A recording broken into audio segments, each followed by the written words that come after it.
Muito bem, gente. Informação que eu trago no meu blog no All Sport. O link está aqui embaixo na descrição do vídeo. Torcida do Flamengo fazendo festa, comemorando o título, bacana, legal, é isso aí mesmo. Mas, todavia, contudo, porém, é importante ressaltar que a maré não está para peixe. As receitas dos clubes de futebol no mundo caíram.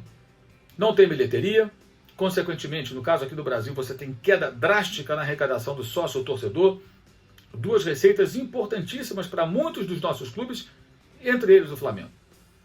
O Flamengo não tem nenhum jogador como Paquetá, Renier. Cada um deles custou aos clubes europeus que os contrataram 35 milhões de euros. Vinícius Júnior, 45 milhões de euros. Não tem nenhum jogador, uma joia da base para ser vendida por uma fortuna dessas nesse momento. Nem há nenhuma perspectiva no curtíssimo prazo. Então não há uma expectativa de grandes receitas chegando por grandes negociações. E não se sabe quando o público voltará ao estádio para que a arrecadação possa crescer com bilheteria e, consequentemente, o sócio-torcedor sendo reativado, crescendo, sem falar na perda de poder aquisitivo de parte da nossa população na pandemia, o que vai fazer obrigatoriamente com que alguns torcedores que gastavam ali um dinheirinho com o seu clube tenham que estabelecer outras prioridades, evidentemente, durante um tempo. Isso aí é muito natural que aconteça. Diante disso, o que a gente vê? O Flamengo vai ter, sim, que puxar o freio de mão. Já dei essa informação, reafirmo, conversei com uma pessoa importante do clube, e em off, então por isso não posso dizer o nome, né? Mas me confirmava, gente, a torcida tem que entender, palavras do cara, que o Flamengo não pode sair do trilho. E para não sair do trilho, não tem como ficar contratando. Vai ter que vender um jogador, possivelmente um titular. Ah, vende aqueles reservas ali, o torcedor diz, não é tão simples. Precisa de receita. E para fazer dinheiro, talvez tenha que vender um desses reservas e um titular importante, se pintar uma boa proposta. Para poder, aí sim, manter a casa em ordem, continuar com o dinheiro em caixa e mantendo as coisas mais ou menos organizadas. Então não se surpreenda com isso. E não crie expectativa de grandes contratações que o clube não terá condições de fazer. Se fizer, corre o risco de sofrer lá na frente. E eu acho que essa diretoria não vai fazer isso, não. Eles têm lá os seus equívocos, os pontos dos quais discordamos e manifestamos com frequência quando discordamos da cartolagem rubro-negra, como de qualquer clube, mas no aspecto da gestão, eles costumam... Essa gestão ela é mais ousada que a anterior, ela arrisca mais, mas ela me parece que não tem vocação para responsabilidade de loucura, tanto que ela é formada por pessoas que começaram todo esse processo de reformulação do Flamengo. Foram elas que começaram, não foi o ex-presidente, que depois entrou no processo. Então vai ter jogador vendido se tiver proposta no meio do ano. Isso significa que não deve ter grandes contratações. É muito pouco provável que aconteça. E aí entra o caso do Jorge Jesus.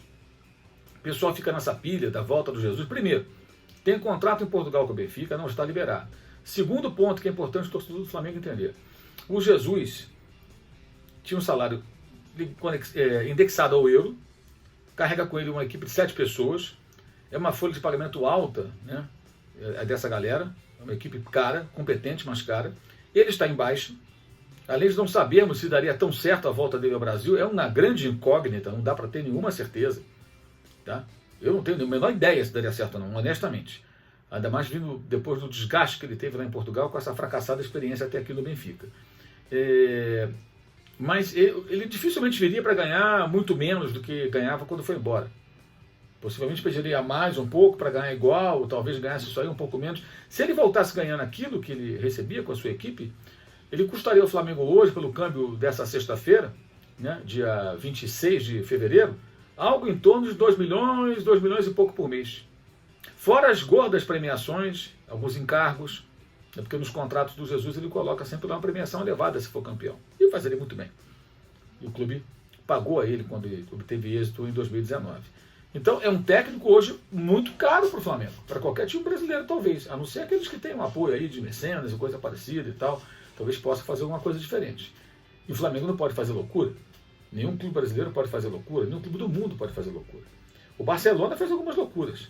Só o Dembélé, o Griezmann e o Felipe Coutinho custaram entre 350 e 400 milhões de euros. O Neymar foi vendido por absurdos 222 milhões. Esses 3 jogadores custaram muito mais do que o dinheiro arrecadado com o Neymar e não deram retorno técnico. E agora? Entre outras contratações equivocadas do Barcelona, que vão Messi saindo fora agora, provavelmente deixando o clube ao final da temporada, o que tudo indica, né? E também já está chegando na reta final de carreira, um dia ele vai parar. O Barça pode entrar num período de vacas magras, um período difícil. Vejamos como vão se virar os catalães, mas o Flamengo não pode ter essa referência. O Flamengo montou um time forte, o Flamengo investiu, mas existe um limite. O limite do câmbio, o limite da pandemia, da falta de público, e o torcedor tem que entender que se em 2013 teve que puxar o freio de mão e ficar com o time fraco, dessa vez o Flamengo talvez tenha que puxar o freio de mão, ficar com o time ainda bom, mas não tão forte, sem poder se fortalecer mais, fazendo negociações, saídas e partidas e chegadas de jogadores eventualmente, olhando mais a base, porque é um momento de cautela, é hora de não sair do trilho.